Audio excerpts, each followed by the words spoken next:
Assalamualaikum, balik lagi dengan saya Dadan di channel Little Habibi. Kali ini saya akan mereview Android TV dari Toshiba, tipenya 43C350KP. Begitu banyak fitur yang ditanamkan, dari segi desain pun begitu menjanjikan. Dengan harga yang kompetitif dan bonus bracket, menurut saya wajar bila TV ini banyak diminati. Di sini saya hanya akan menjelaskan secara singkat fitur-fitur yang umum digunakan, karena kalau menjelaskan sistem operasi Android TV secara detail mungkin butuh waktu lebih dari 1 jam ya. Oke, seperti apa fitur dan keunggulannya? Jangan kemana-mana, check this out.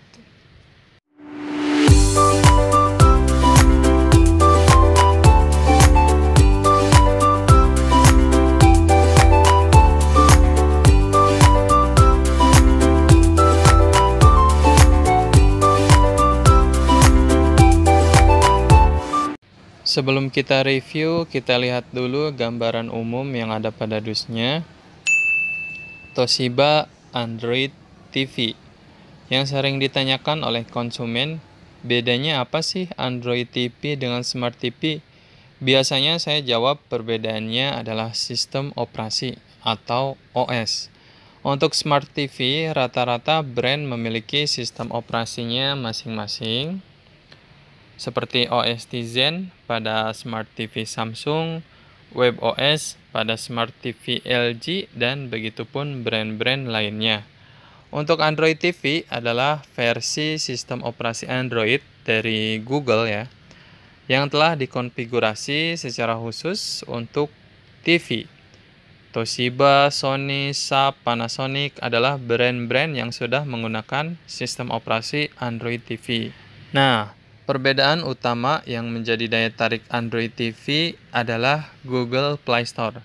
Karena aplikasi dan game pada Google Play Store lebih banyak dan disukai. Ya, walaupun tidak selengkap di handphone. Oke, Rexza Engine 4K adalah teknologi dari Toshiba yang mampu mengoptimalkan kualitas gambar hingga menghasilkan gambar yang lebih detail dan warnanya lebih tajam. Rexza Audio Power Pro, teknologi dari Toshiba juga yang mampu mengoptimalkan kualitas suara sehingga terdengar lebih rich, clear, dan powerful. Dikutip dari website resminya toshibatipi.id, ukuran yang tersedia untuk tipe C350KP antara lain 43, 50, 55, 65, dan 75 inch. TV ini juga sudah ditanamkan Chromecast. Dengan teknologi ini kita bisa melihat tampilan handphone ke TV atau biasa kita sebut screen mirroring. Ada Google Play Store dan aplikasi bawaan lainnya seperti Netflix, YouTube, dan Prime Video. Kemudian, Ultra Essential Packy Teknologi sama dengan Rexza Engine. Fitur ini meningkatkan kualitas gambar sehingga lebih detail ya.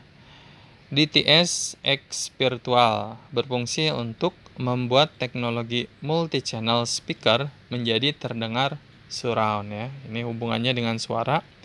Dengan fitur Dolby Audio kita bisa menikmati format audio video yang berkualitas tinggi. Kemudian ada football mode yang bisa kita gunakan saat menonton pertandingan bola ya. Kemudian remote voice control. Karena Android TV sudah ditanamkan Google Voice Assistant, demi mendukung fitur tersebut, maka remote TV pun harusnya sudah support fitur tersebut. Dan Toshiba tipe ini sudah support ya. Fitur ini memungkinkan kita untuk melakukan perintah suara melalui remote. Terakhir, TV ini didesain di Jepang ya. Yang termasuk di dalamnya ada sepasang kaki, bahannya cukup berat ya, pastinya kokoh. Kemudian ada buku panduan dan kartu garansi. Untuk garansi pabriknya hingga 1 tahun. Saran saya, kalau beli produk elektronik, kartu garansi jangan dibuang dulu, kecuali garansinya memang sudah habis.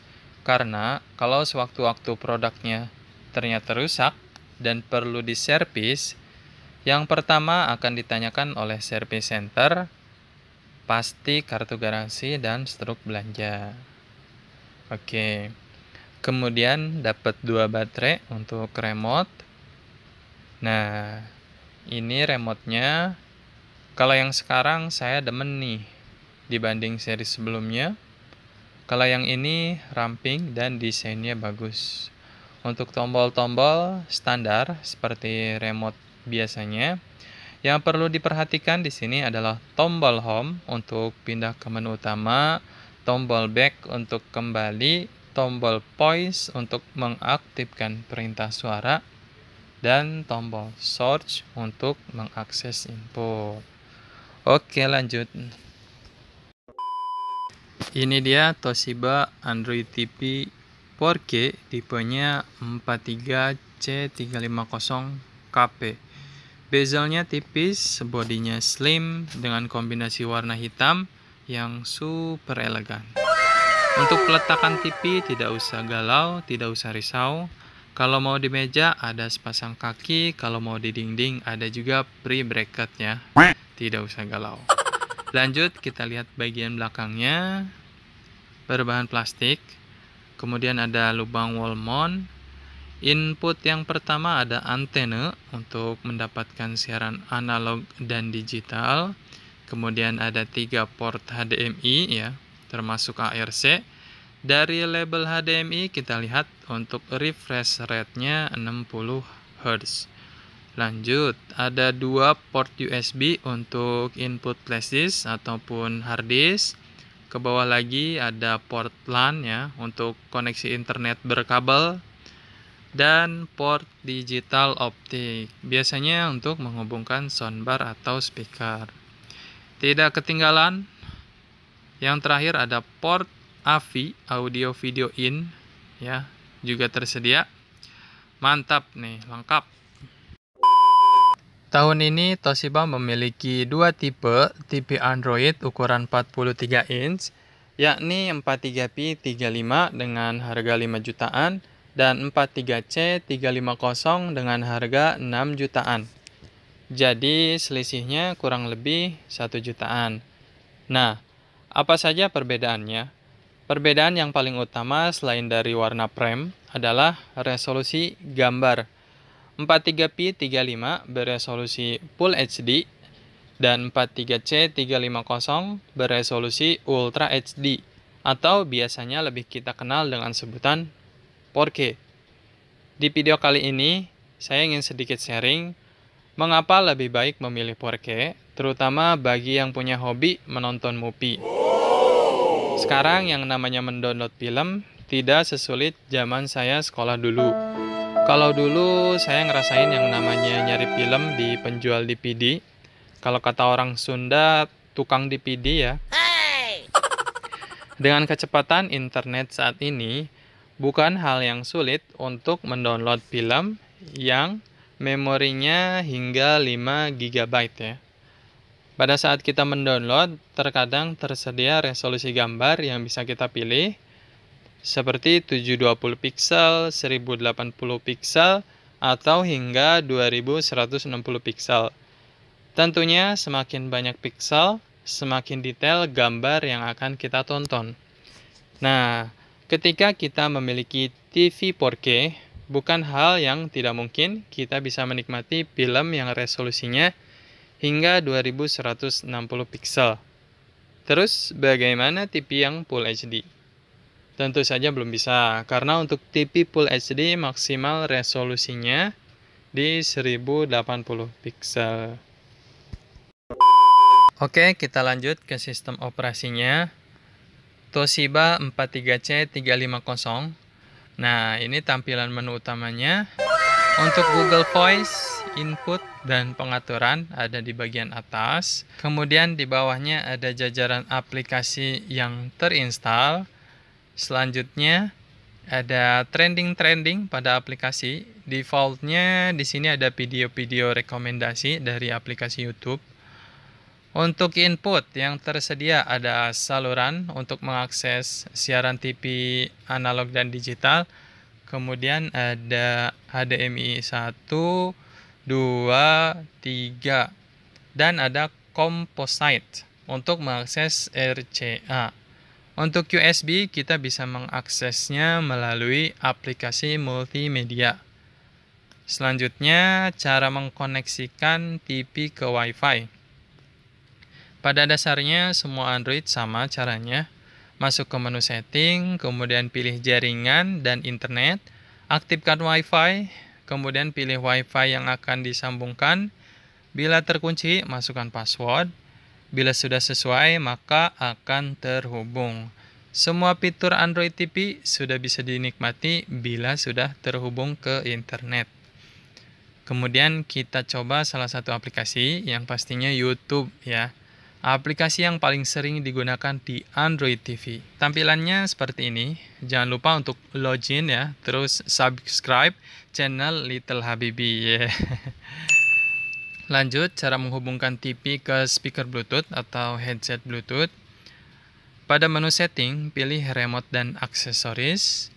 TV akan mencari Bluetooth yang aktif. Jangan lupa speaker di pairing dulu agar muncul Bluetooth-nya. Setelah muncul Bluetooth-nya, klik untuk menyandingkan.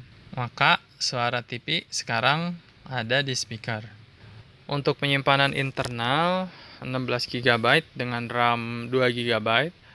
Karena terpakai oleh sistem operasi dan aplikasi, memori internalnya tersisa 11 GB. Bukan berarti kita bisa menyimpan video di TV. Saran saya, file video, musik, foto, simpan saja di flashdisk atau harddisk ya. Memori TV hanya untuk menginstal aplikasi. Oke, saya rasa cukup. Terima kasih sudah menonton video ini. Bantu channel kami dengan menekan tombol like dan subscribe. Jika ada yang mau ditanyakan, silahkan tulis di kolom komentar. Insya Allah saya bantu jawab. See you in the next video. Once again, thank you guys.